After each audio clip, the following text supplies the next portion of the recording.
afternoon. We will go on discussing social movements, and I'll present to you Angela Alonso, who is an associate professor of sociology at USP and president of Cebrap. She's also one of the principal investigators of the Maria Sibylle Madden Center for Latin America, Merila. She holds a PhD by USP and a postdoc by Yale University, and authors articles, chapters, and 3 books on intellectual and political movements in Brazil, 2 of them awarded Brazilian prizes and translated into French. She was awarded, you also has a lot of awards. She was awarded a Guggenheim Fellowship, and her last book, Flowers, Ballots, and Bullets, The Movement for Abolition of Slavery in Brazil, won 2 national prizes in 2016. Best Book in Human Sciences, Jabuti Prize, and the Best Book of the Year by the Brazilian Academy of Letters, and is forthcoming in English by Cambridge University Press. So, Angela, please. Thank you.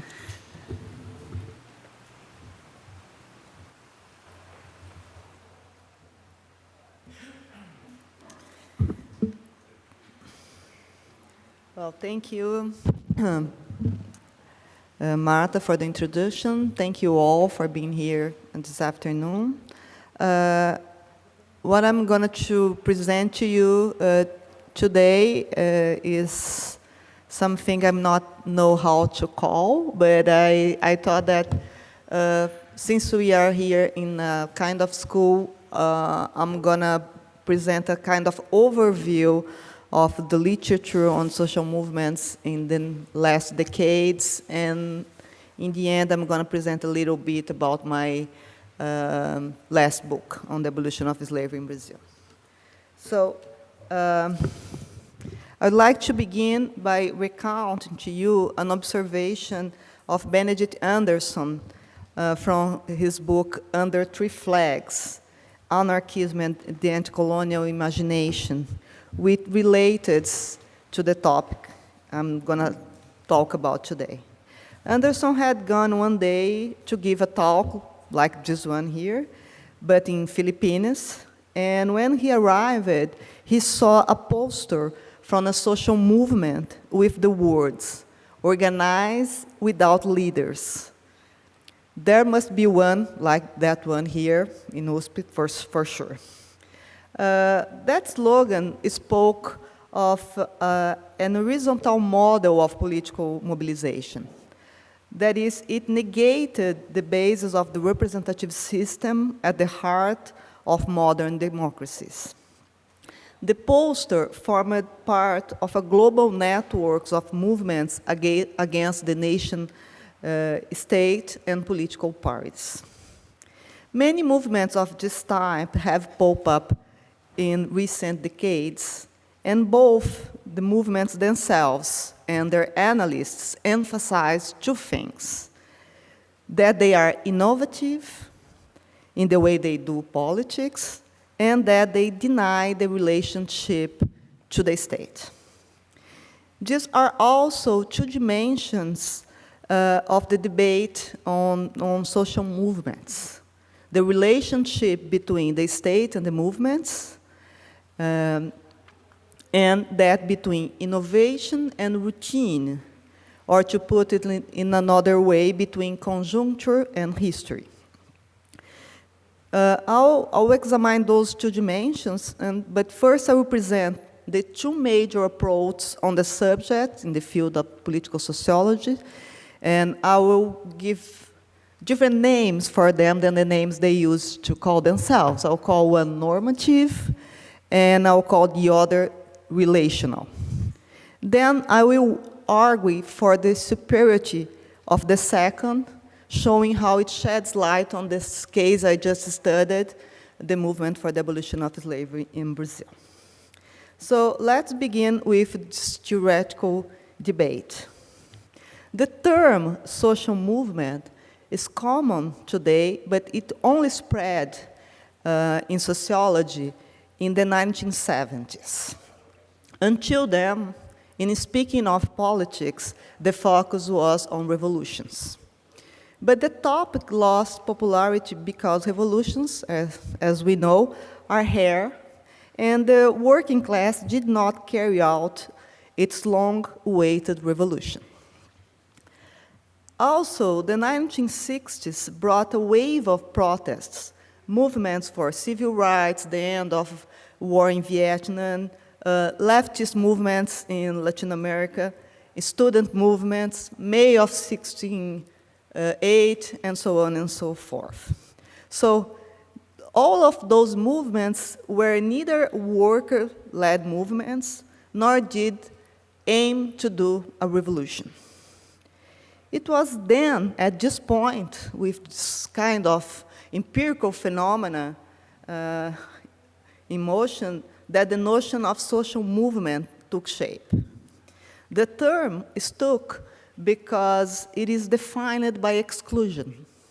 Social movements are not movements of a given class because their participants and demands are heterogeneous. They are not revolutionary movements since they do not aim to take control of the state. And they are movements because they do not have an institutional form, as do parties and unions with fixed rules and members. They appear in the form of collective demonstrations in the streets. But agreement existed only in the naming of the phenomenon. When it came to explain it, there was far less consensus. Two approaches dominated debate about these movements from the 70s till now. As I said, I'll call one normative and the other relational. Let's go first to the normative perspective. It was a success in the 70s and 80s with theories of the so-called new social movements theories like Turenne, Habermas, Melucci, and Castells. And it evolved into the theories of civil societies in the 90s, advocated by Jean Cohen, for instance. These authors point to the historical limited application of Marxist theses about the workers' revolution, and proceeded to look elsewhere for a new emancipatory collective actor.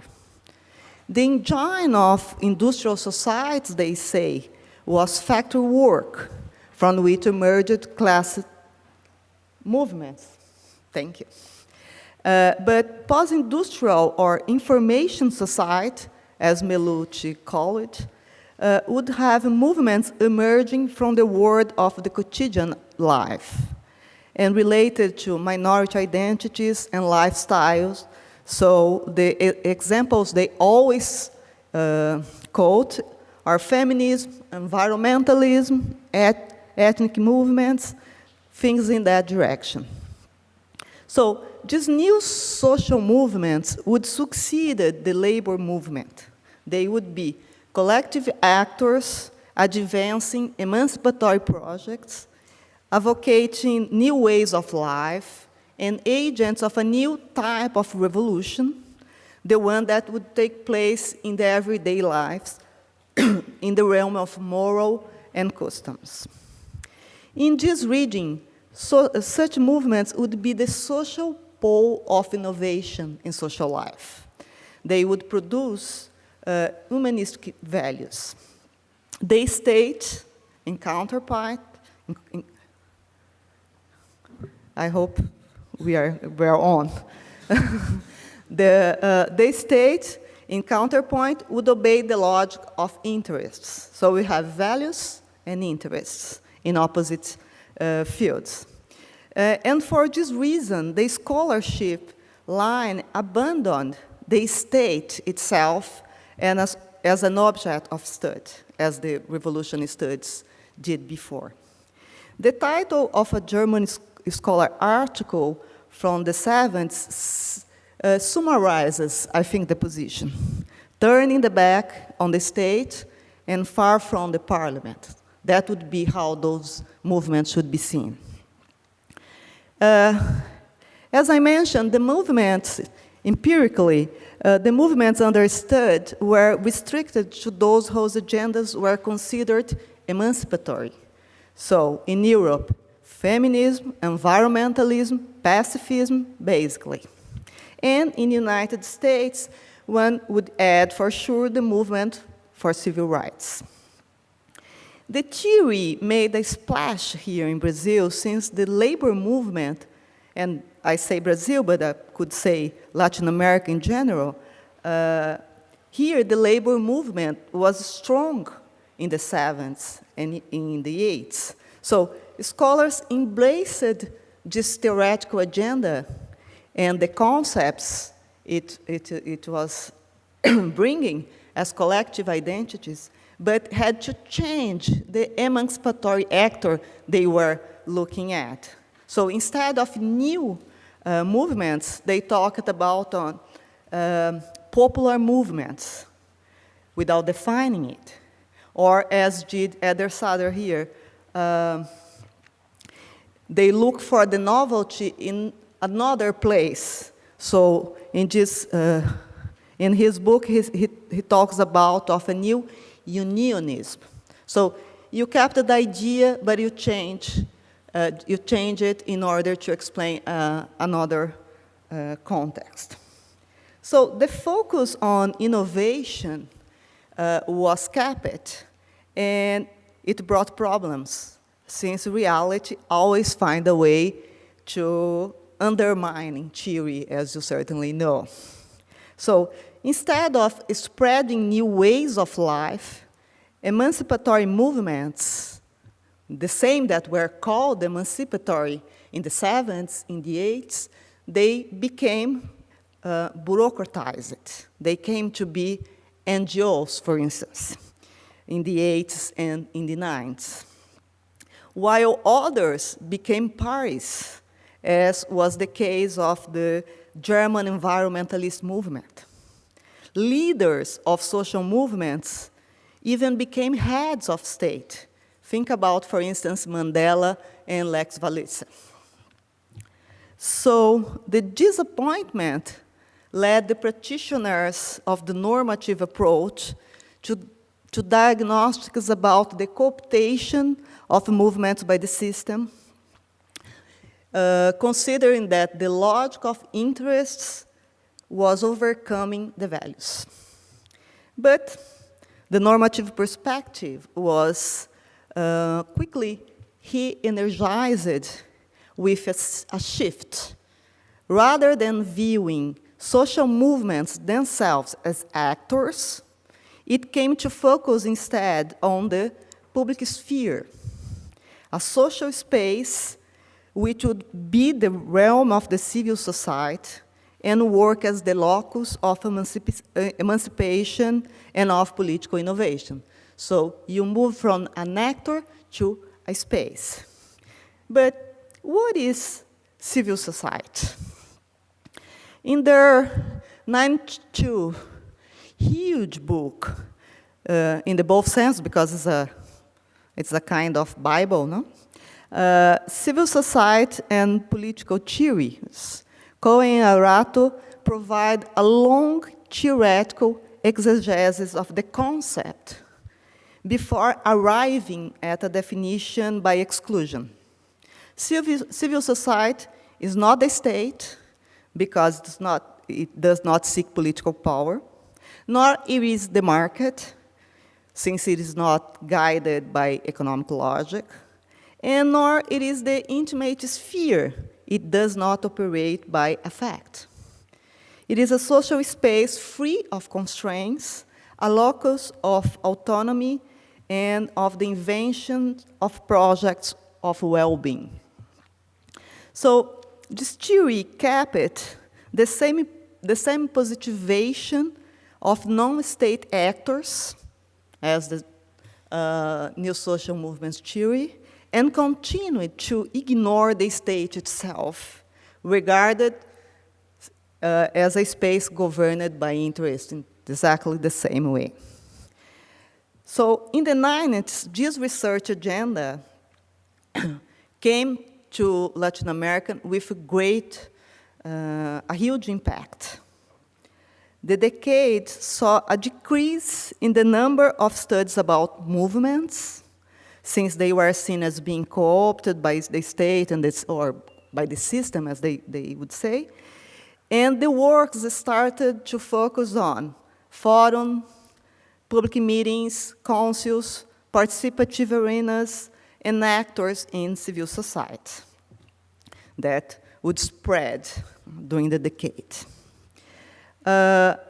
In the early 2000s, a number of scholars extended this analysis, the same kind of way of thinking, to the transnational level, introducing then a new term, global civil society.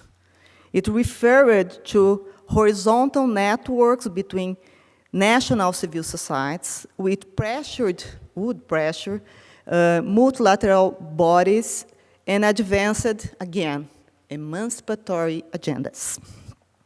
This would be the novelty of what was called globalization from below, as against the globalization from above of the international financial organizations and even some national states.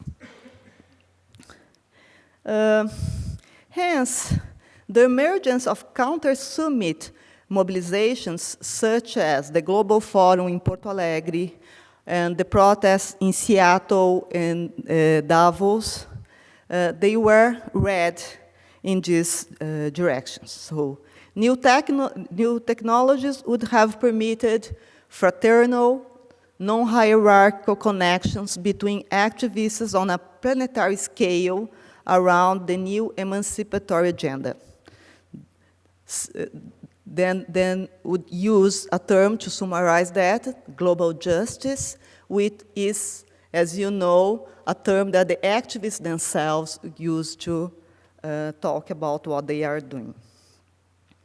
The problem is that, once again, reality did not conform to theory. The Arab Spring, considered by many of those scholars a great uprising of global civil society, generated a counterintuitive result. In Turkey, it culminated in dictatorship. And instead of fraternity, the movement for global justice brought the introduction of the Black Bloc strategy in Seattle. It is the violence as a form of political action. The same happened here in Brazil with the protests in 2013. Analysts celebrated the uprising as innovative, autonomous, and progressist. And the result is Temer government.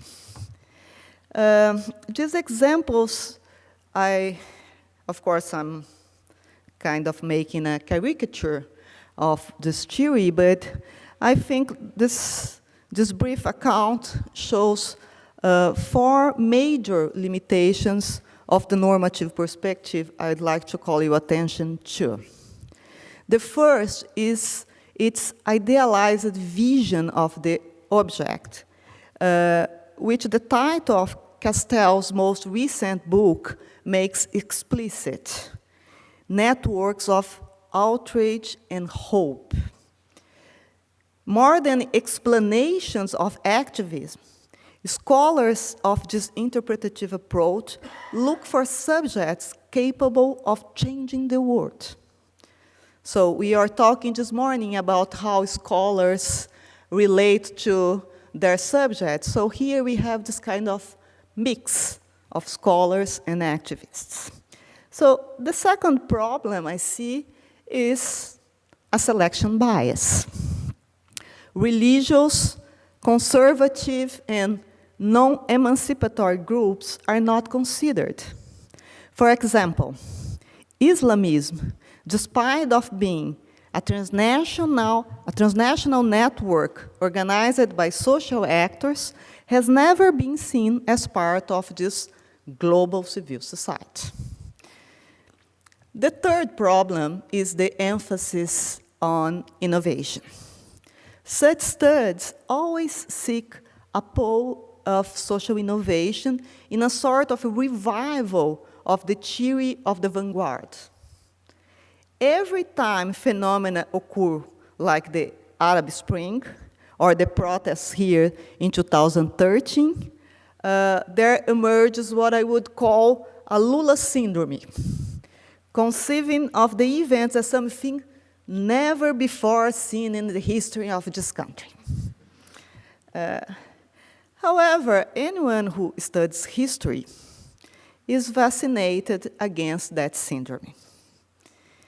Callion has responded to this thesis of the new social movements, demonstrating empirically that mobilizations on the so-called post-material themes, lifestyle, identities, and so on and so forth, already existed in the 19th century in movements for temperance and women's suffrage. And Benedict Anderson recognized in the poster I mentioned at the beginning, Organized Without Leaders, a repetition of the anarchist movement of the 19th century, which was just as globalized, anti-statist, and horizontal as that of the 21st century. So, in the end, the novelties of contemporary activism exist more in the field of theory itself, in the way theory is conceiving the subject than in the empirical, more than in the empirical world. Of course, today's activism is not identical to that of the past. I'm not arguing that. But there are long-term processes and patterns that repeat themselves. Political phenomena always combine a tension between novelty and routine. When focusing only on the new side of the phenomena, one loses half of what is at issue, or one takes as new what is not. The last and fourth problem I'd like to point to that approach is a methodological problem. The normative perspective studies social movements in themselves, or civil society, or global civil society, always by itself, as an autonomous reality. But movements do not exist in a vacuum. They provoke and respond to initiatives of the state and other social actors. Well, you certainly already perceived that I'm not exactly a fan of emancipatory perspective. I actually work oriented by other approach that I'm calling here relational.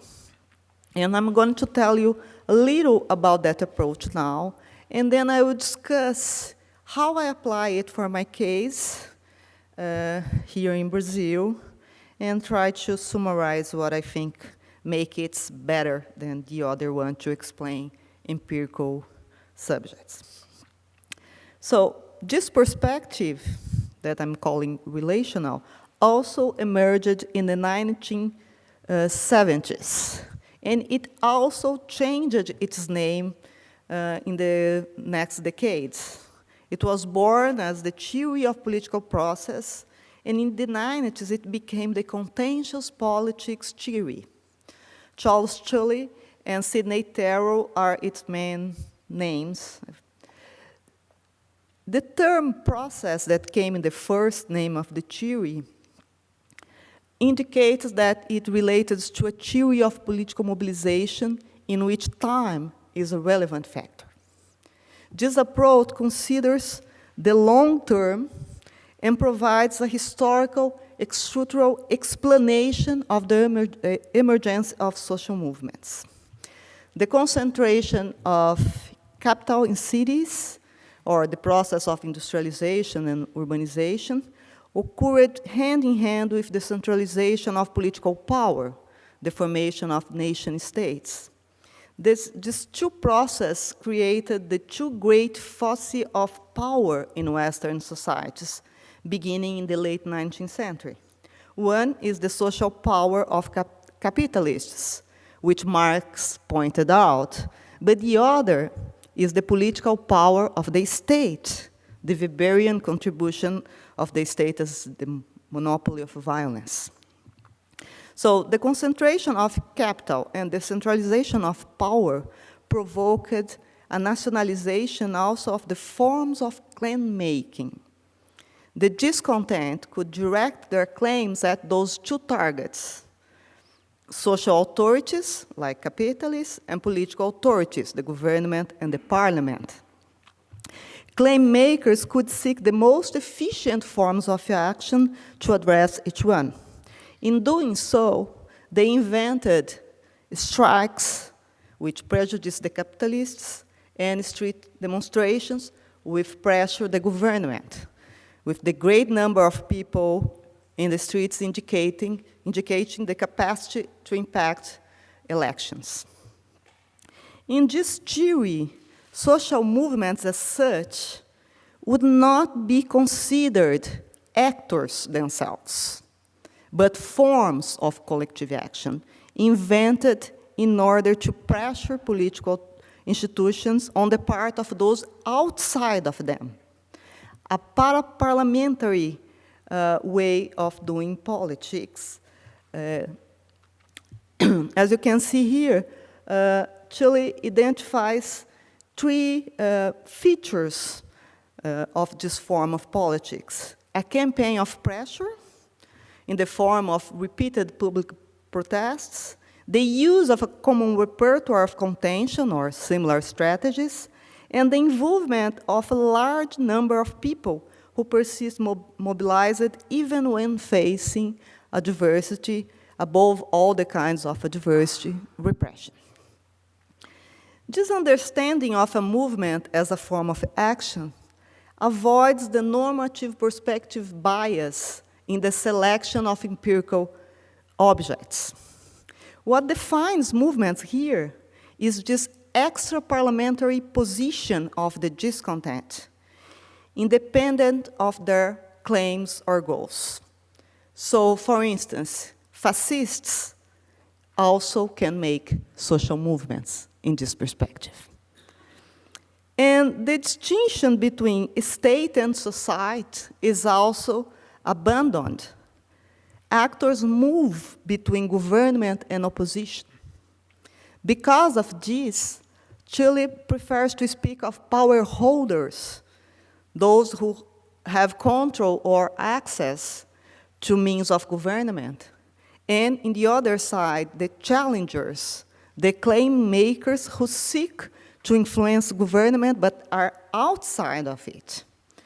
So, considering this, it doesn't make sense to study social movements in themselves, but only in relation to political institutions. In the 90s, this perspective, now so-called contentious politics approach, proceeded to focus more on the mechanisms that organized the political conflict, identifiable by means of comparative analysis of contentious interactions. The unit of analysis here is not individuals or groups, but the relations of conflicts in which they are inserted. So, all actors with resources to organize would compete for the power to create or to influence political state policies. Actors calculate the form of action most favorable to themselves, according to their own perceptions of the political conjuncture, or of, as they say, the opportunities for actions, and they face mainly repression. The actors' choices here are understood not as oriented by values or principles as in the normative perspectives. Quite the opposite. They are understood as strategic. What leads actors to organize political parties or social nationalists or guerrilla movements or to engage in civil wars, revolutions, or terrorism is their position in the balance of forces in each conjuncture. A person who engages in a social movement in a democracy could well become a guerrilla member in a dictatorship. Think of Lula, leader of a social movement in the 80s, president of the Republic in the 2000s, and we don't know what he's going to be now, but. Or thinking about Mandela and Fidel Castro. They were guerrilla before becoming presidents.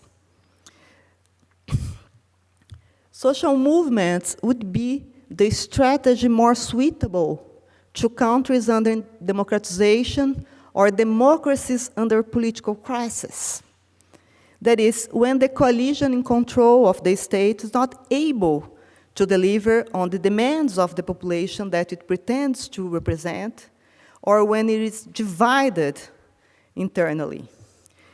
So when that happens, when there is a cleavage, the repressive capacity of the state goes down, and those dissatisfied groups that are all the time around in society can become demonstrators. So the state and the movements are two interrelated poles. You cannot understand one without looking at the other. But there is a third element, counter-movements, which organize themselves to oppose the changes proposed by movements. So movements and counter-movements compete with each other for the legitimation of the public opinion and for the power of the state. In this game, violence is not an exceptional resource. It is part of politics.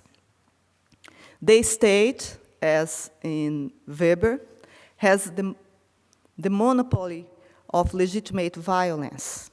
Any contestation, in different degrees, of course, treats the state, and it counts on the protection of the law to repress. But activists also resort to violence. Anderson cites the magnicides of the 19th century. And in the 21st century, black bloc tactics seek the destruction of the state and the capitalism. There are also more subtle modes of disrupting the order. Think, for instance, on the movement for civil rights in the United States, when black activists challenged the law by sitting in restaurants or in buses in areas reserved to whites. So you have this kind of symbolic treat. And there is also a kind of aesthetic violence, like the scratches that are very popular in Argentina and nowadays here in Brazil as well. That's kind of public humiliation, and even the graffiti. So in other words, there are not simply pacific actors versus violent actors, emancipatory versus no emancipatory actors. Depending on their relative situation in the political conflict, actors resort different forms of political action available to them within a shared repertoire of contention. Like in jazz, says Chile, that repertoire provides the sheet music for protest, from which the actors improvise. So, contrary to the normative perspective, which views movements as innovative, here the emphasis is on patterns that repeat across time. The available repertoire is always limited and changes slowly. Chile distinguished only two in the West, one before and the other after the centralization of political power. The second, which emerged around 1830 and is still in effect, would be modular, as says Terrell. That is, its forms of action,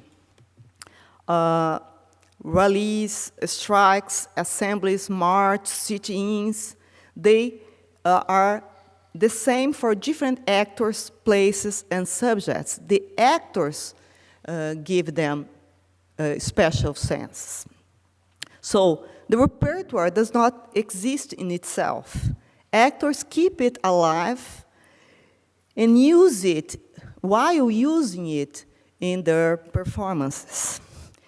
It is in the interaction that actors in a struggle are informed by repertoires built by earlier conflicts, and from those they improvise. So the political performances possesses, in this perspective, a kind of experimental character. They are not done by a project people conceive it ex ante.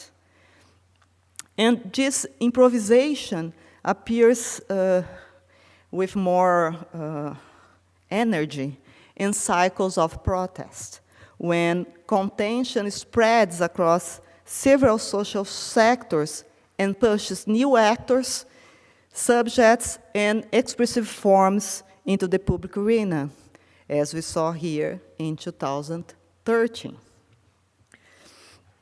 But these new performances are always built on the basis of the early repertoire, as the black blocs can be seen as reading the anarchists of the 19th century, for instance. So innovations spread during the protest, like the masks of the Anonymous here in June of 2013. But contrary to the normative perspective, the innovations are seen here as ephemeral. Only the most effective and simplest to reproduce would enter into the repertoire and are going to be used by new movements. The political performances are also interactive. Each actor selects signs from the repertoire that bring themselves closer to some and differentiate themselves from other participants in the conflict. So you have this kind of differentiation game going on all the time in the streets. So seeing who is in red or in blue, here or in the United States, you would choose different colors. The relational perspective orients research in directions of the dynamic of the contestation interaction, taking not the values of the actors, but the events of the protest themselves as both acts of mobilization that engages organizing, and also as scenes of expression that engage symbols and ways of thinking. So it is just this perspective that I quickly summarized here that I think is more able to explain empirical mobilizations rather than the first one. And so I have been applying it to my investigations, and I will present tomorrow how I'm using the same perspective to understand the 2013 protests here in Brazil. And now I'm going to quickly show you how I have used it in this book that I finished 2 years ago on the movement for the abolition of slavery here in Brazil. How am time? 10? So I'm going to go quickly now. So, oh, okay. I understood I had to run, so I'm fine. So now I'm going to downsize this talk. I was talking about the theories, how the theories are talking about the empirical world, and now I'm going to talk about the empirical world itself. So this movement, the Brazilian movement for abolition of slavery, to call it in this fashion is already a theoretical option. Because most of the studies until now have regarded Brazilian society as politically passive for a long part of its history without organized public protests. So this has to do with the dominance of this normative perspective in the Brazilian research agenda on social movements until the last decade. Many, like I had to have an enemy here, so I brought my friend Leonardo Avritzer. So many, like Avritzer, had argued that civil society developed late in Brazil, built only during the redemocratization process in the 70s. So, if it is true, it would be useless to investigate social mobilization before them, and especially in the 19th century. So, following this perspective, I wouldn't have studied a movement for the abolition of slavery because it hadn't exist. What I did, taking the other theory, this relational perspective, was to go to see empirically if it was true. So to do a research under this perspective meant two things.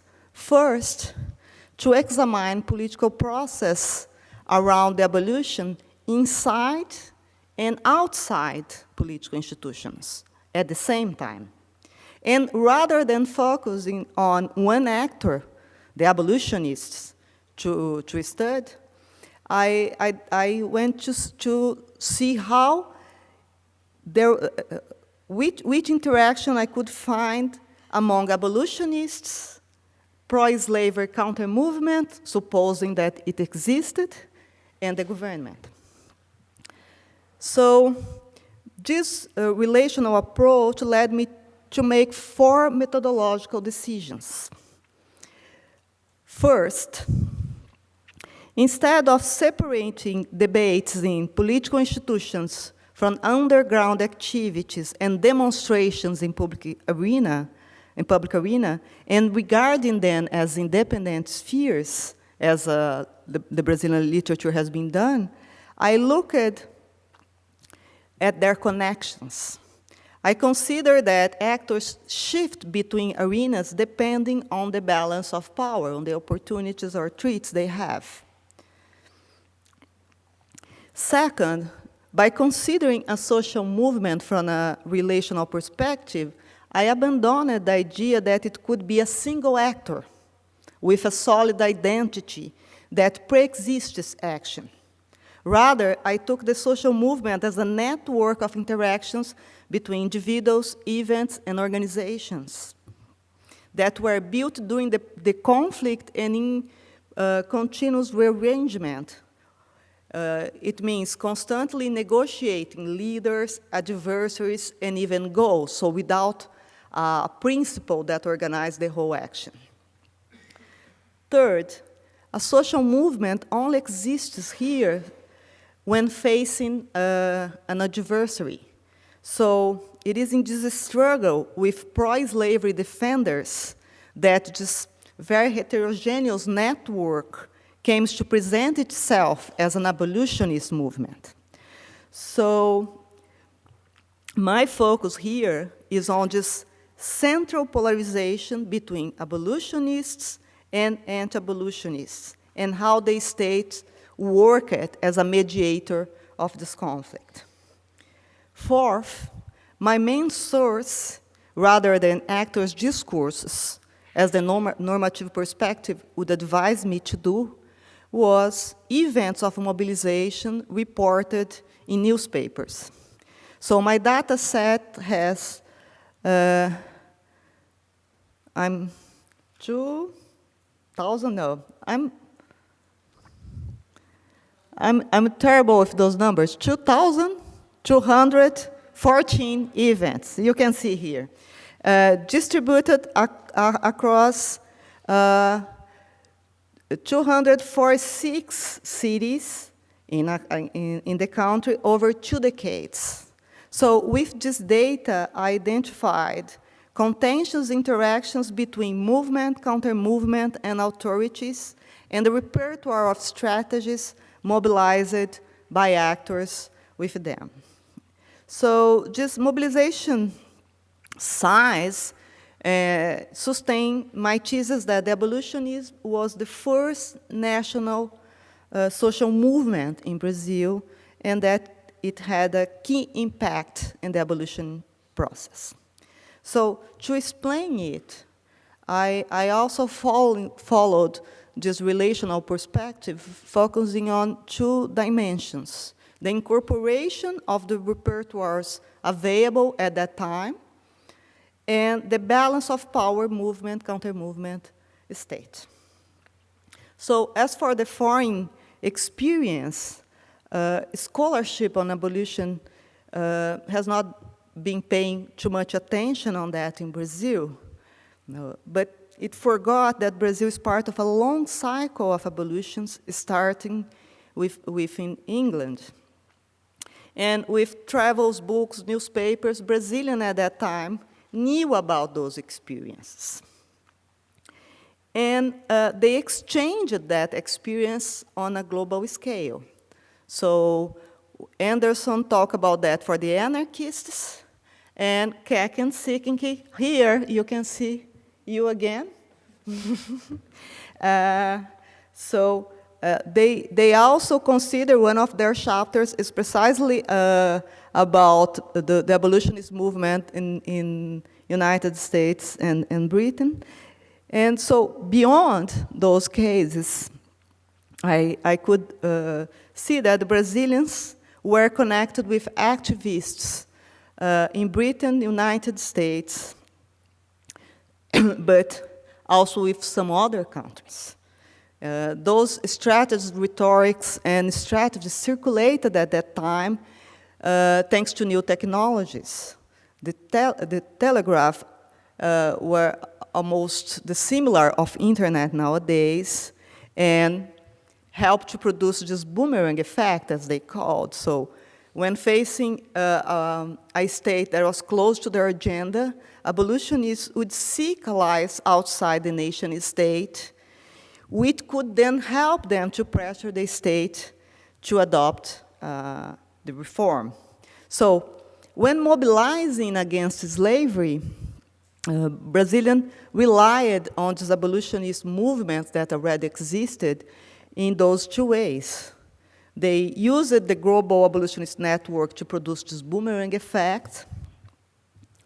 They make many connections. For instance, 2 abolitionists, Abílio Borges in the 60s and Joaquim Nabuco in the 80s, appealed to the Pope to make declarations for the abolition. And they also connected with Spanish, French, British, and American abolitionists. So they used this international network to pressure domestic politics. Second, Brazilian activists relied on the British, French, Spanish, and American abolitionist experiences, using them as a repertoire where to find models of rhetoric, strategies, and organizations to organize their own mobilization.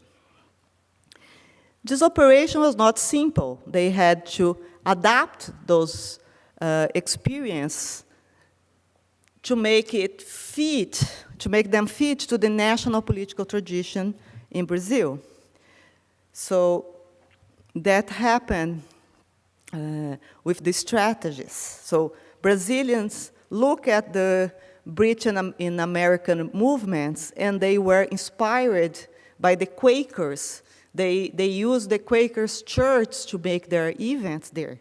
But here, the state was, the church, the Catholic Church was part of the state. So they were sustaining slavery, not against it. So they had to adapt this repertoire, and what they did was to relocate in the events in the theaters.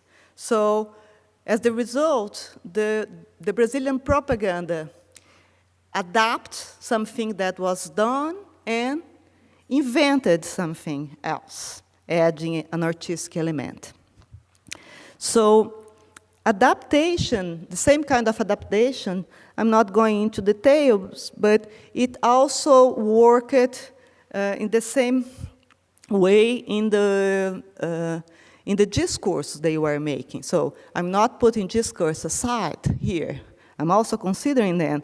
But if you go see the discourse, they are making the same kind of adaptation. So they use the same frameworks, but they had to adapt them to the national tradition. So this repertoire of previous experiences guided the movement, but it also guided the counter-movement and the state. So the counter-movement also adopted models of justification of slavery used elsewhere. So racial and religious arguments that were used in the United States, for instance, were not used here because we are decades ahead. So what prevailed here was a discourse that was more similar to what Hirschman called rhetoric of reaction. So rather than emphasize the slavery in itself, they reacted to abolition. And even the government relied on international models. So the Spanish legislation inspired the Free Womb Act and the Saraiva-Cotegipe Act. And the Brazilian government even emulated the Fugitive Slave Act, a repressive technique from the United States. So global experience provided guidance for all engaged in the conflict. So it was a beacon for abolitionists, but also for anti-abolitionists and the state. So that is one of the trends of my interpretation. The other one, that I'm going to go very quickly because I cannot tell you all the details, but you can, of course, read my book. The other is just interaction between movement, counter-movement, and state that I followed for 2 decades. So, in one hand, the movement, the abolitionist movement, directed its criticism and demands at the state. And on the other, it faced pro-slavery groups that organized a counter-movement to resist it. So the balance of power, those forces, between those forces, defined the abolitionist strategies in every context. Viable strategies depended on the state's disposition to co-opt, tolerate, or repress the movement, and on the pro-slavery counter-movement capacity to resist. So for 2 decades, movement and counter-movement fought for gaining legitimacy and to control the state power towards their agenda. So this dynamic that I'm going to go very quickly now had 5 phases. The first was the beginning of the mobilization in the public arena between 1868 and 1871, when the first abolitionist societies were formed and the first abolitionist leaders started to campaign. So at this point, political opportunities facilitated a cycle of mobilization. It was led or incentivized by dissident members of the imperial elite. So as as I'm telling you, in this relational perspective, the actors are not coming outside. They are coming from inside the state. They are dissidents that are leaving the main coalition. But at the same time, a pro-slavery counter-movement also arose in the public arena and in the public institution. So what you had in this first phase would happen during the whole process. You have a pro-slavery counter-movement resisting against the movement, and this would break the process at this point. The counter-movement was strong enough to stop the abolitionist process. In the second phase that I called nationalization, it started in 1878 when slavery returned to the institutional agenda. So in this there was, again, a new conjuncture that opened opportunity to protest. And so at this time, abolitionists started to organize themselves in a national fashion, and under the government's tolerance or indifference, their strategy spread. So they started to do what they called concert conference. So as I said, they used the theater to do their propaganda. And this was a way to attract the public because they had an artistic number followed by political discourse. So this way of doing their mobilization attracted many people in the cities and was a model, like Terrell says, that was modular, that could spread around the whole country.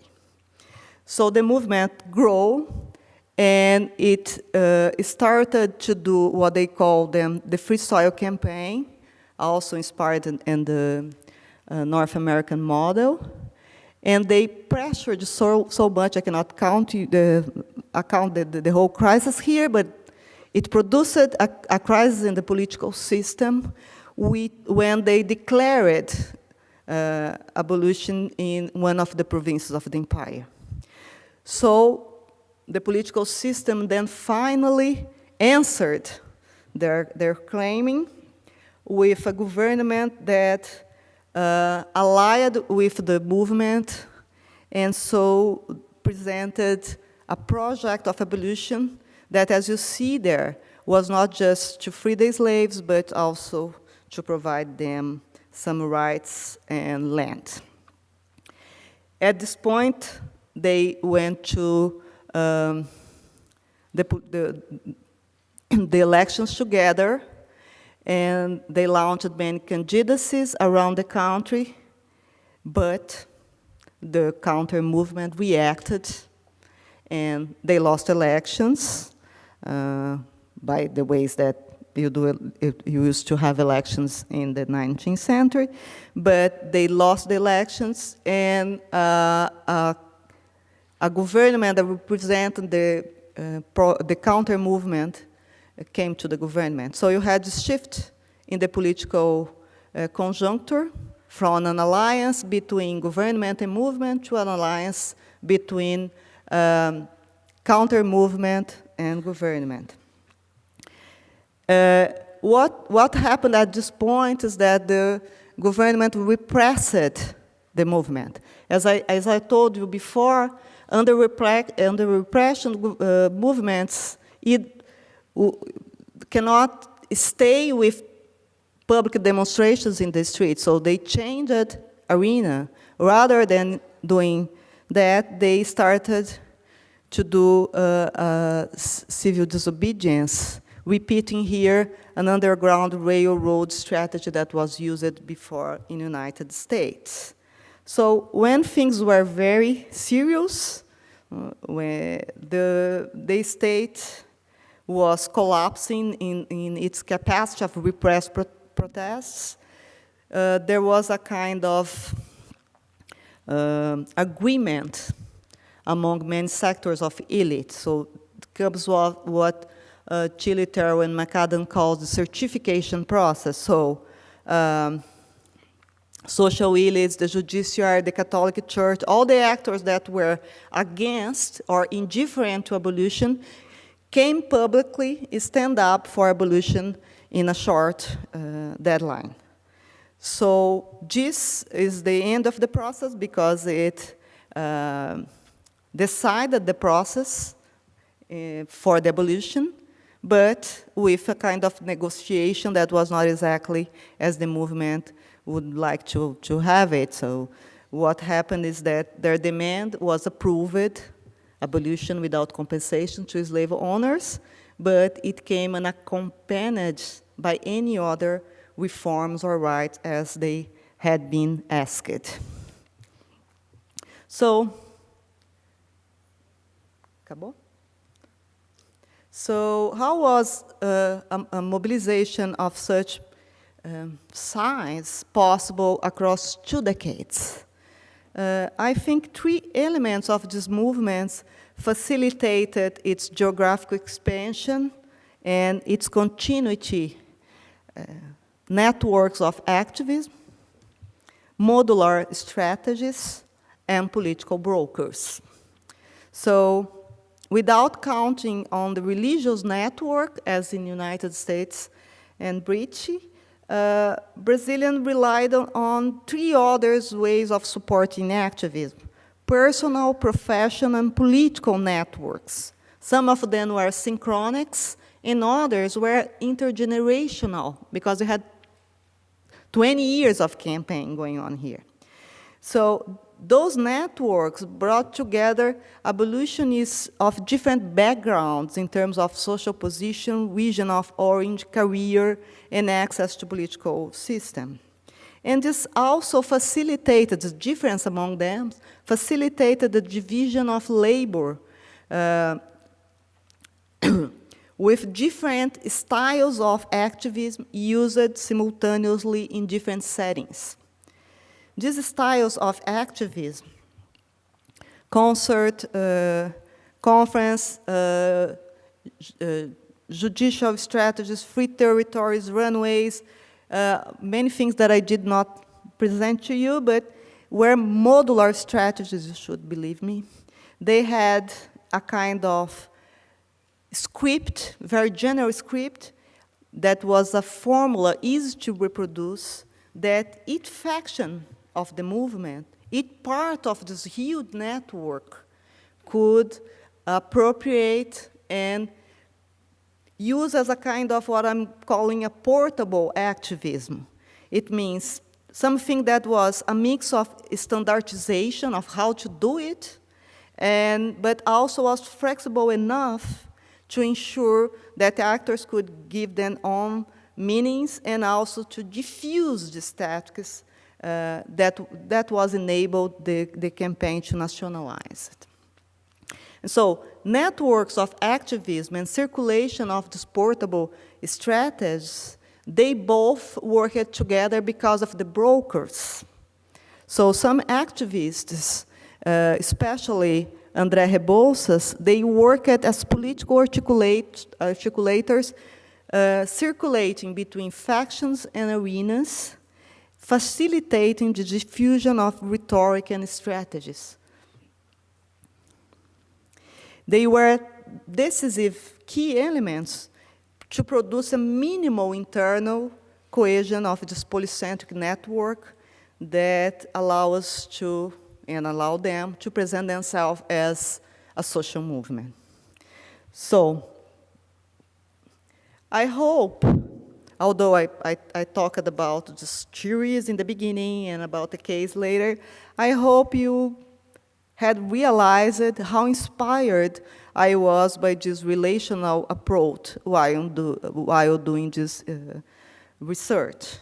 And I would like to finish by making the point that this approach allowed me to build a more comprehensive interpretation of this case than the normative approach would have allowed me to do. First, had I followed the normative approach, I would not have even done this research, since movements with post-material claims like human rights, that's the case here, and global networks of advocacy would be regarded as innovations of contemporary activism. What I found contradicted that perspective. I found a movement immersed in transnational networks and whose basic claim was precisely the affirmation of human rights.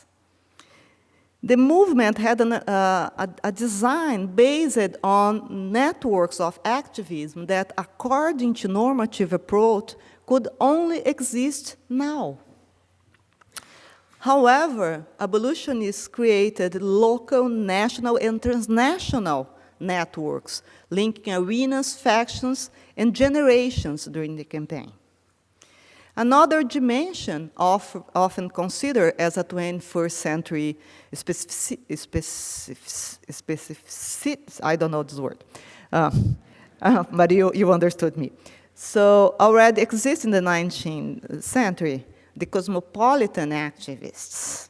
These brokers are able to move in between local, national, and transnational arenas that in doing so circulated rhetoric and strategies. The relational perspective proves superior in a second sense here. The normative approach demands to study the movement in itself and how the movements are guided by emancipatory projects. My case demonstrates that activists do not act based on abstract principles, neither in well-defined projects. They make choices based on opportunities and threats. They consider the balance of powers. They decided in each situation. So context, not principles, explains the selection of their strategies here. Third, the normative perspective would also lead me to focus on the discourses of the actors in order to identify their innovative qualities. Had I done that, I would have concluded that there was no pro-slavery in Brazil, since no one openly defended slavery at that point. I was only able to identify the pro-slavery counter-movement by identifying the practices of obstruction they did in the political institutions and in public spaces. So it was by studying events of conflict, not discourses, that I was able to distinguish two well-defined positions, one for and the other against slavery.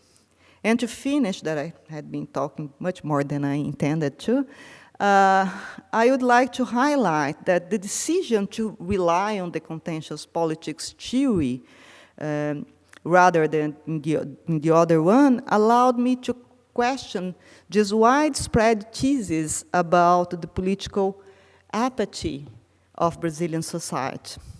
I found the contrary. Abolitionists and pro-slavery actors were both mobilized.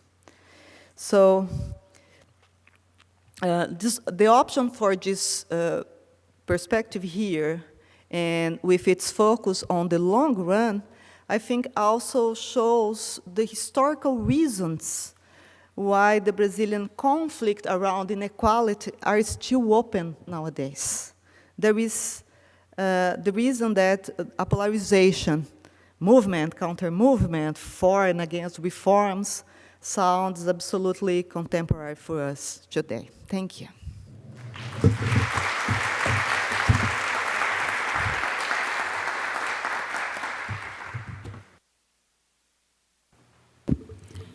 Thank you, Angela, for this very comprehensive lecture. We'll start going to the debate. I just wanted to make a comment on this idea of innovation and how it's interesting to see long-term processes. Coming from the law field, we normally say, our books on strategic litigations always says it started after the 88 Constitution. We almost recognized that in dictatorship there were relevant activists defending the lawyers, activists defending activists, but our narrative in the legal field is that strategic litigation started in the 88, and when I read your book, I could see the work of Luis Gama that was doing this kind of thing like 1 century before. So, Oh, sorry. open the floor for questions and comments.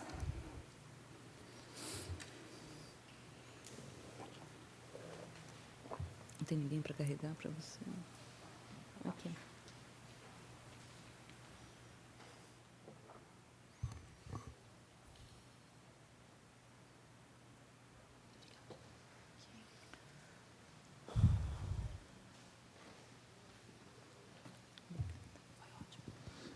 Hi, my name is José.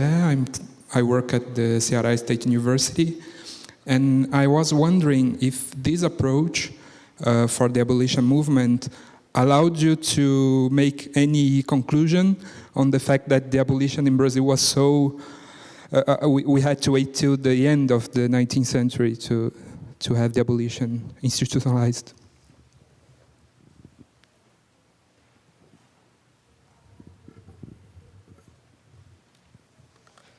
Thank you, Angela, very much for this really very comprehensive and also illuminating lecture. Actually, I'm very sympathetic to relational approach. This kind of, they are en vogue in sociology. If you take the program for the next conference of the International Sociological Association, there are about 30 panels on relational sociology, but for people like you, and perhaps also me, sociology is always relational, so it's a kind of redundance to talk about relational sociology. But it's just a comment. I'd like to it's a comment and question relating concerning the first part, the reconstruction of the debate on the democratization in Latin America, especially in Brazil. It's not a kind of self-defense, but it's, I think, of course, if you are reconstructing some debates and also reconstruct the position of our enemies, we tend to make them more, I don't know, weaker than they are. But in this case, I think there are some perspectives in the literature on democratization which are exactly this, relational. If you take, I don't know, the whole Gramscian influence in the debate on democratization, construction of hegemony is also a relation. Hegemony is a relation. But also the discussion on public sphere. Public sphere is also a space of relations.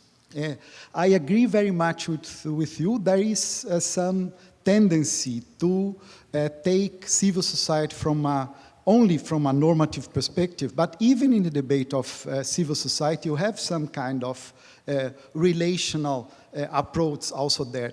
Perhaps you can comment on that, just to make justice to some colleagues and approach present there. And the second question, quite briefly, it's in your construction of your own relational approach based on contentious politics. If you are really interested in break this kind of trichotomy, state, civil society marked, my question is if you don't need a third element in your reconstruction or your construction, something like some political economy, in order to address relations between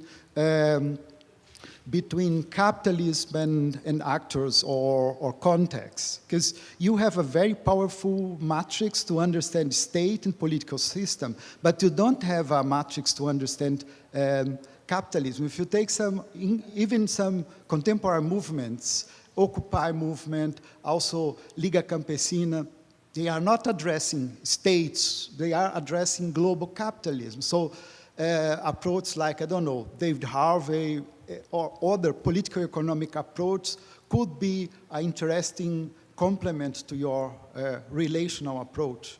Yeah, a question and comment. Let's take one more, and then Angela answers and do another one. Thank you, Angela, for a lovely talk. I understand that your criticism of the new social movements approach has two dimensions, at least. One is that you criticize this selective bias for what are considered emancipatory movements, but there's also a criticism of the newness, which I think is an empirical criticism, not a normative criticism. And it seemed to me that your emphasis by bringing the discussion about the abolitionist movement, you're emphasizing an empirical critique of the new social movements approach, not so much a normative critique. Your criticism is that they are wrong, that these movements are not only new, but they're certainly, you are talking about emancipatory movements there, aren't you? Or is there a normative critique also that you are making?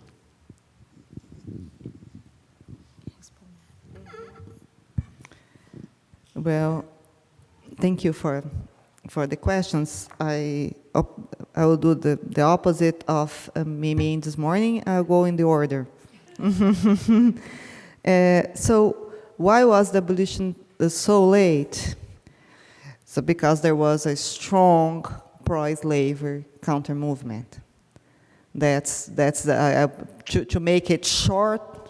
The answer would be that although you have many economic reasons to keep slavery, you had historians nowadays shows, there are many investigations in this direction, that you have economic reasons to keep slavery even when it was abolished. So you cannot explain the process delayed by economic reasons. What happened during the whole process was that the Brazilian elites were all the time considering how to pace the process. They were not considering to keep it forever. And that was what made it most difficult to the abolitionists to make their case, because the pro-slavery were not saying, we would like to keep that on. Quite the opposite. They said, no, slavery is something that is an evil. And of course you cannot keep it, but I call that escravismo de circunstância, because they never said that we are pro-slavery by a principle, a moral principle. They always say, we are for abolition, but in this context, in this particular circumstance, we cannot do it, but we are going to do it as soon as possible. And so that gave two messages. One was that there was not pro-slavery to fight against, and that you don't even had to do anything because, well, they were doing it, actually. So what I argued in the book was that the process really started from outside, because when US and Cuba, that were the two main slavery-based plantations, started their abolition process, Brazil started to be isolated internationally. So there are this kind of geopolitical reasons to start the debate. And so that's the opportunity to the movement to start. And then the 20 years was because the resistance was really huge. Well, Sergio, I was thinking about you when preparing this talk, because I put Leonardo Fritzi there, but I know that you feel a little bit. I think this democratization debates, I think they suffered this process that I'm pointing out here, because everybody, even this idea of democratization that appeared in that moment, stressed that there was no even way to consider something as a civil society before dictatorship. So I think I put Leo Writzer here because I think he is very clear in articles and in books when he stated for this position, saying that civil society in Brazil started with the end of the dictatorship. So I think it's this kind of strong argument that this perspective has been made for a while here in Brazil and Latin America in general. I think they are always dangerous because they are not empirically based. So he would have elements to say that there was a democratization process going on the 8th, but he did not have empirical elements to say that was new, that never happened before. So that's my point. I think that all the arguments about the novelty that many people have been making for many decades about movements and things like that are always based in the consideration of a singular period or a single movement, but without taking the history under consideration. So when you go to the past, you always, I think you can go even more than I went. For instance, Gruzinski has a wonderful book, the anthropologist. He has a wonderful book on how this globalization connections occurred in the 16th century. So if you start to investigate those global connections and this kind of phenomena, you can see them on. So my point is that it's the theoretical lens that we use that points to us some things and put others in the darkness. But as for this consideration on economy, I think the problem, I admitted the problem you raised it, but I would rephrase it. I think the problem that is common to this whole literature on social movements, not just one or other perspective, is the problem of connecting political action, political mobilization, and social structure. So when you had Marxism as a dominant theory, you had this kind of direct connection. So depending on your position on society, on the distribution of resource, you had, I expected political track. So when you disconnect that, what happened with the theory, social movements theory, is that it started to lack a theory of what society is. I think that's the most important problem. The both sides of the debate have opened, because if you do not say what society is, you cannot say who is mobilizing. So this literature just abdicated of doing it. And what I did in this book, since I'm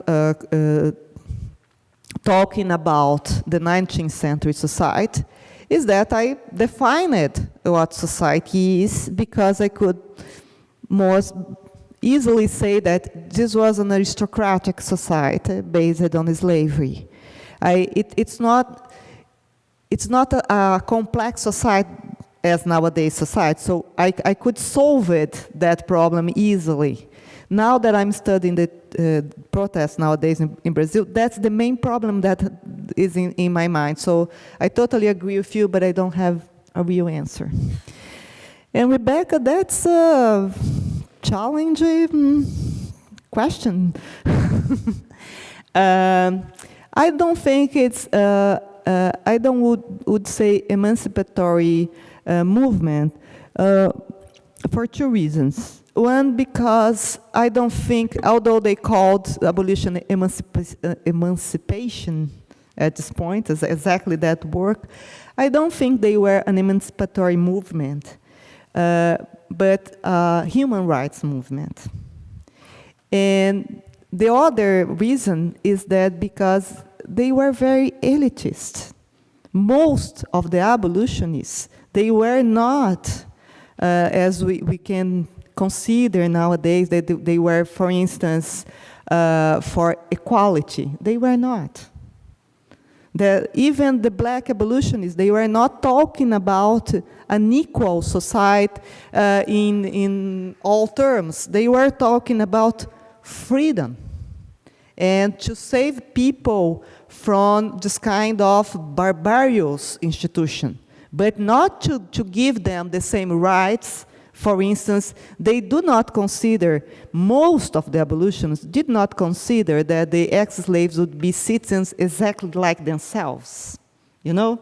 So I think they were not even thinking as the civil society would thinking about emancipatory movements. They were not universalists in this sense. I don't know if I answered, but... Let's make another round. Well, my name is Pedro. I'm from the State University of Rio de Janeiro, and I would like, first of all, to thank for the presentation, and I'm quite sure that it's a path-breaking study, not only for historians, but sociologists as well.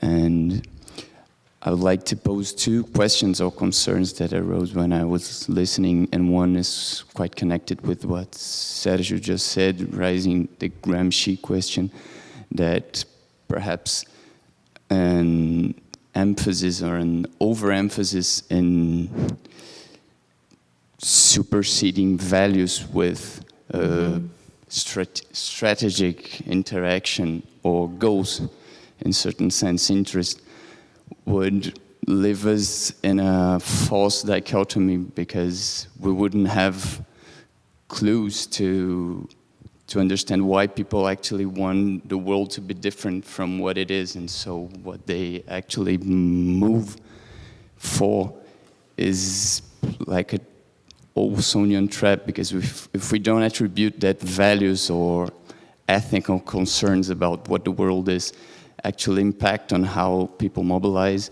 we would be tempted to say that it's only interest and negatives, and it's like a risky way of dealing with things. And I don't think because people actually carry values about things, they necessarily act principally, based on principles. And they can, as Gramsci was one important thing about it, to politically act to make the world different in consequential terms. And it's not an opposition in both terms. And the second thing I would like to question is, if we overemphasize about the goal-oriented behavior of social movements, perhaps we might go into a direction that put into the darkness, as using the same expression, some movements or collective actions that were important parts of the context, but were not necessarily organized and oriented to the same goals. For example, for instance, we know as a matter of fact that the 19th century saw an uprising in slave rebellion and runaways and the creation of collective organization to buy freedom for slaves. And not necessarily they were engaged in an institutional law to make all the slaves free. And sometimes they were quite distrustful of this possibility, so they tried to act by their own and collectively kill their lords or form communities in rural contexts to live their freedom. But their action, despite not being oriented to the same goal of a new law that make all the slaves free, made slavery unsustainable or changed the political environment in a way that even an elitist movement, as the abolitionists, needed to move somehow. And as they were not collectively oriented to the same goal, but they definitely change the way things, the outcomes of the political struggle. And perhaps there was a shadow part of the history, I don't know, it's just a question.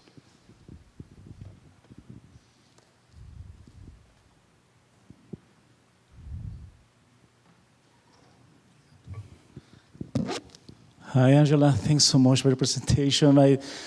You know, I don't know if this is actually a question or some reflection about this the relation approach. Every time we talk about relations, the social movements, state, political party, etc., I try to think what is the implications, methodological implications, theoretical implications to understand social movements, because we are criticizing the borders that they have, I mean the boundaries that separated probably the social society and political system. And the time that we try to have this connection that you told, probably we will need to review the proper concept of social movement. So do you think it's necessary to return to this debate? What is really social movement? Is social movement is only relationships, or social movement? What is the border that we need to identify? This is one point or reflection. I don't know. What do you think? The other point is about the counter movement. I was talking to some colleagues about this term during the lunch, for example, and I tried to think how probably we are missing something from the leftist speech, because all these movements are obviously they don't reach the, I mean, transgression. They want to keep the, the traditional, conservative, etc. But in somewhere there are movements too. I mean, they are fighting against another system. I don't know exactly what is the position of this movement. So my question is, it's necessary to considering social movements too, or the counter movements is, is enough or not enough to understand these interactions? Well. One more. No?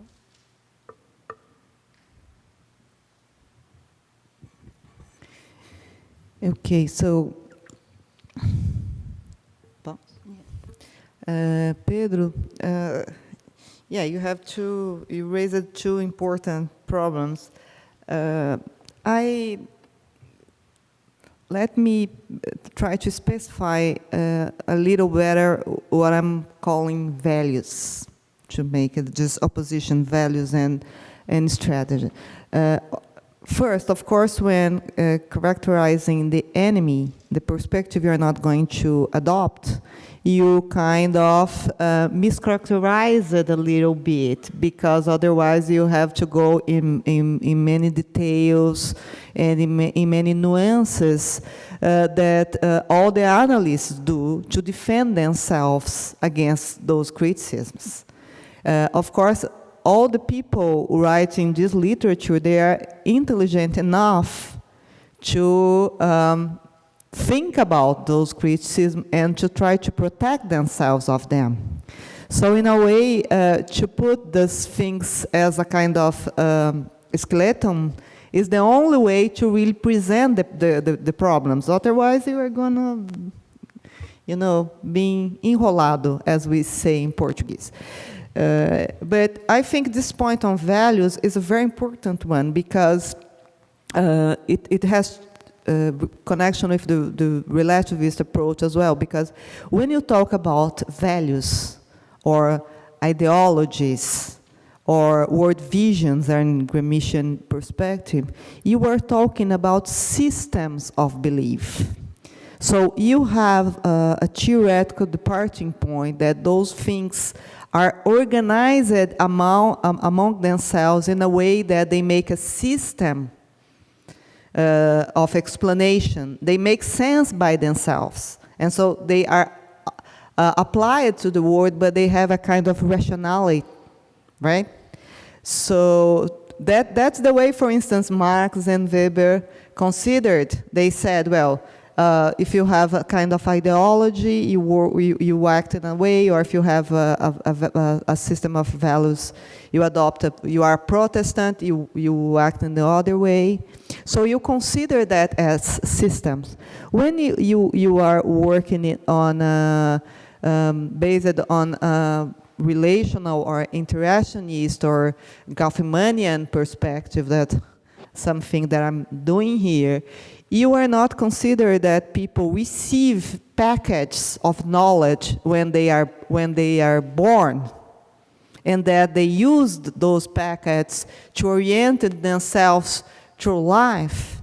What you think is that people receive many things, but they are all the time rethinking, reinterpreting things while acting. So when I'm talking about strategic action, I'm not considering that people do not have beliefs. What I'm saying is that when people go to act, at that point they decide what to do, not based on a system. I always say to my students in class that it's the same thing when one person is going to marry. So that woman, for instance, the couple had made an abortion last month, but now they decide they are going to be married in a church. So this is not a contradiction. This is the way people live their lives. So I think politically people live in that way as well. They are not oriented by some coherence, you know. So that's the point. On the goal-oriented and this slave rebellion point is when I finished the book, my publisher told me that people are going to talk about this slave rebellion things all the time. And I said, well, I know. And so I decided to publish in that way for two reasons. One is that I'm trying to understand what was decisive to the abolition, and I'm pretty convinced that was not slave rebellion. Slave rebellion is something that's a kind of normal thing in all the slave societies. So it was going on in Brazil for 4 centuries or more when slavery was finished. That was something. The other thing is that we do not have, until now, maybe the historians in the next decade would have because of the advance of technologies and local investigations, but we do not have a number of slave rebellions. So people always talk about 3 or 4 cases, always the same cases, to prove that we had many slave rebellions to go. What I found empirically, I did not went to investigate that precisely, but I went to the newspapers. And what I found was that just few rebellions were really had impact on the political systems, and they were connected to the abolitionist movement. They were not did by themselves. So I'm here being very strict because I'm working with the empirical material I have, but I'm totally open to revise that thesis in case people bring me new evidence, of course. And as for Humberto, just methodological and theoretical implications, you are right. I think the social movement concept, as I said in the beginning, it has never been a very consistent concept because it has been produced as a kind of negative understanding, right? So since we do not know exactly what this phenomena is, we are going to call by that name.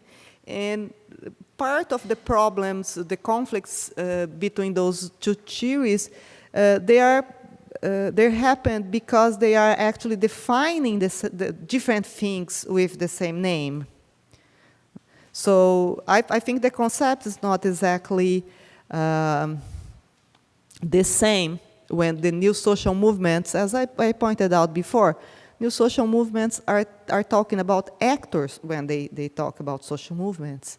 And in discontentious politics approach is more that a network a form of action is not, you not expect it to be a solid actor. So maybe the concept is not good enough, but I don't see any other thing better than that. I used to give classes on social movements in the 90s, and at a certain point, I decided I would stop it to give those classes because the phenomena was not important anymore. And many people stopped to use the name to talk about what was happening in the societies.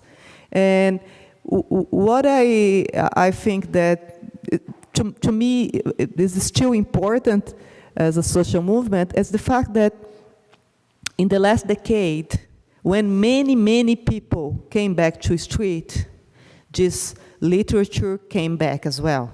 So I think the core of the phenomena is this huge presential demonstrations in the street, not by internet or the other things, but many people claiming at the same time. And as for this relation movement, counter movement, I think it has to do with who starts the process. I mean, you can, if you think in relational terms, so you can perfectly have a movement for the legalization of weapons and a counter movement against it. Or you can have a movement for abortion and a counter movement against it. So I think it's depending on who is starting the process, not depending on you. Otherwise, you're going to have crystallized definitions again, you know? So the right does the good things, the movement, the left, no. That's the right. The left does the good things, and the right does the bad things, so the good and bad guys. I think if you want to understand what is going on now and in the past, we have to put aside those categories of who is good, who is bad, who has good values, who is progressive, who is not, and try to understand the conflicts themselves.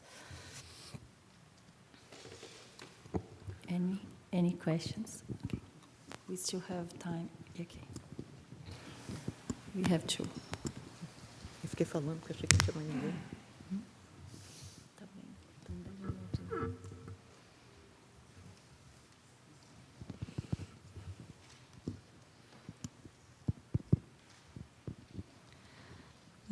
Hello.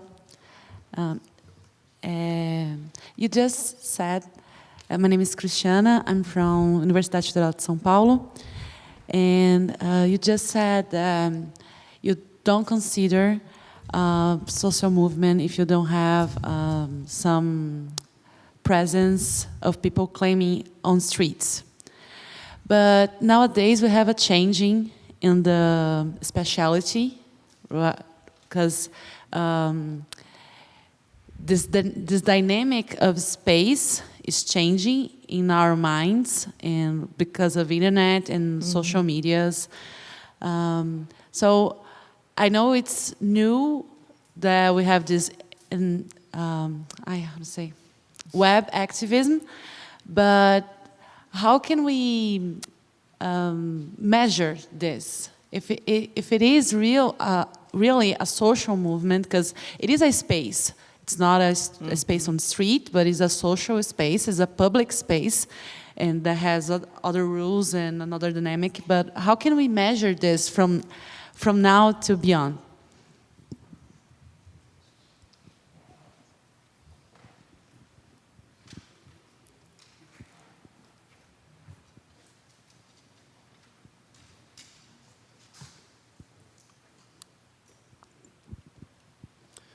Professor Angela, my question is regarding your one of the aspects of your definition of a social movement, which is the goal orientation. For example, it helps us to understand what a social movement is if we understand what their goal is. And it seems to me that this begs the question of how do we identify what the goal of a certain movement is, because it might be granted in certain situations, but it maybe is not in different situations. For example, when we speak of the 2013 marches in Brazil, it started as a claim against the raise in bus fares, but then like quickly it turned to something different. And we were discussing that recently. One of the main slogans was even that it's not about 20 cents. But if we are using a concept of social movement that relies on the idea of a goal, what are the tools we have to identify what is the goal of the movement, and if that is or not a relevant problem in your research at all? Yeah, I think that's it. Last round. Okay, so now I will do the opposite. I'll follow Mimi, and I start by the end. If I transmit the idea that I'm defining the movements as goal-oriented, so it was not the meaning I'd like to present here today. I'm not considering as precisely goal-oriented, but as strategic-oriented. So that means that during the political conflict, movements change. They can even change goals. So in the case of the Movement for Abolition, they had as a general package since the 60s, land reform, small property, was not like the MST nowadays, because they want to just have land that was in the margins of the railroads, and it was a very minimal land reform. But even so, they want to have land reform and many social rights for the ex-slaves. So abolition was 1/3 of the package. And during the process, they ended up defining one as strategic and giving up of the others. So I'm not saying that they are working all the time around the same general issues. On 2013, I'm going to talk tomorrow, but I don't believe that MPL was the main carrier of this mobilization, or that transportation was the issue. So some things can appear first in the debate, but it doesn't mean that they are carrying the whole process. But I'll lay that to talk more about that tomorrow. I think that is really defining the movement, is that if they are pro or who is in the movement is who they are against. I think it's relational in that sense, that you are not defined by substantial options that you make by what we believe in. The definition is more who we are against. So that's the definition, and who we are against can change. So you can change our subject as well during that process. As for the space, that's a problem that I think the literature has not addressed well yet. Because as with all the novelties, the first things people say is that now you have something radically different, a new way of doing politics and everything. But what we have been seeing in the last decade is that all the movements that really had impact in institutions and in the public space and whatever, they were presential. You see now in the United States, we had 2 days ago those huge demonstrations against weapons, or we have here in many different places. All of them were presential. What changed is the way that people can define where they are going to do. Because they can communicate quickly, they can define strategies in ways that are more efficient. But I'm not convinced that this really changed. My comparison, I know that people don't like it, but I love it, is the telegraph, because it's the technology I know the best.